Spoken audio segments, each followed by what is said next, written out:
식단은 하는데도 안 빠지고 운동을 해도 변화가 없고 조금만 방심하면 다시 찌는 패턴이 반복된다면 우리가 식단 외에 독소 배출을 2배 이상 빨라지게 하는 꿀팁도 2가지 정도 알려드리겠습니다. 안녕하세요, 장현상 이사입니다. 다이어트 하다 보면 이런 생각 한 번씩 꼭 하실 겁니다. 몸이 너무 무거운데 디톡스나 한번 해볼까? 영상이나 쇼폼을 보면 며칠 동안 주스만 마시거나 아예 굶는 방법들이 진짜 많이 나오죠. 예를 들면 레몬 디톡스나 헐리우드 디톡스 같은 것들이죠. 그런데 저희 병원에 오시는 분들 중에 이런 디톡스 하다가 위장 다 망가지고 탈모 오고 결국 요요 와서 전보다 살이 더 쪄서 오시는 분들을 진짜 많이 봅니다. 오늘 확실히 말씀드릴게요. 굶는 디톡스는 디톡스가 아니라 내 몸을 강제로 쥐어짜는 학대 행위입니다. 우리 몸에서 진짜 독소를 빼내는 기관은 바로 간과 장입니다. 이 기관들이 제대로 일하려면 특정 영양소가 반드시 필요하죠. 근데 쫄쫄 굶어버리면 독소를 청소할 에너지 자체가 고갈이 돼요. 그럼 간이랑 장이 파업을 해버리게 돼요. 한의학에서는 몸속에 쌓여서 정체되는 쓰레기를 습담과 어혈이라고 부르는데요. 이 쓰레기를 청소하려면 몸에 기혈, 즉 에너지가 돌아야 됩니다. 근데 음식을 끊어버리면 몸은 비상사태를 선포하게 되고요. 대사율을 확 낮춰버려요. 결국 청소는커녕 들어오는 족족 지방으로 쌓아두려고 살 잘 찌는 체질로 변하게 되는 거죠. 진짜 디톡스는 굶는 게 아니라 간과 장이 일할 수 있게 채워주는 겁니다.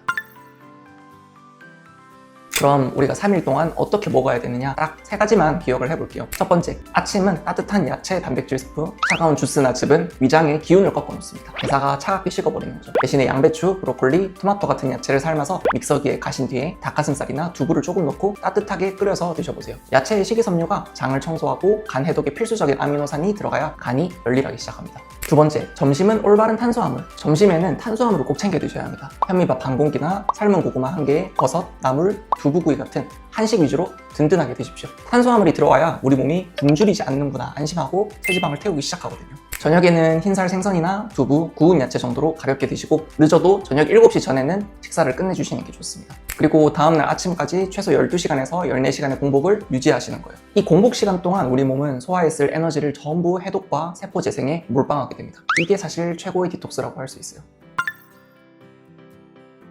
우리가 식단 외에 독소 배출을 2배 이상 빨라지게 하는 꿀팁도 2가지 정도 알려드리겠습니다. 먼저 아침에 일어나서 음량탕, 즉 미지근한 물을 마시는 겁니다. 컵에 뜨거운 물을 반 먼저 붓고 그 위에 찬물을 반 부어서 미지근한 물을 만들어서 마시면 끝입니다. 결국 물을 많이 마시게 하자는 거고요. 우리가 물을 많이 마시게 되면 정체되어 있던 위장관이 아침부터 깨어나면서 배변 활동이 아주 원활해집니다. 그리고 배꼽에서 손가락 2마디 정도 아래에 있는 기해혈을 지압하는 겁니다. 기의 바다라는 뜻을 가진 혈자리인데요. 여기를 따뜻한 손가락으로 꾹꾹 누르거나 핫팩으로 따뜻하게 해주면 하복부 순환이 좋아지면서 내장 지방이 타는 속도가 빨라집니다. 그런데 이렇게 식단을 조절하고 공복을 지켜도 몸이 계속 무겁고 부종이 안 빠진다. 이건 단순한 정체 현상이 아니라 기초대사 기능 자체가 많이 떨어져 있을 가능성이 높아요.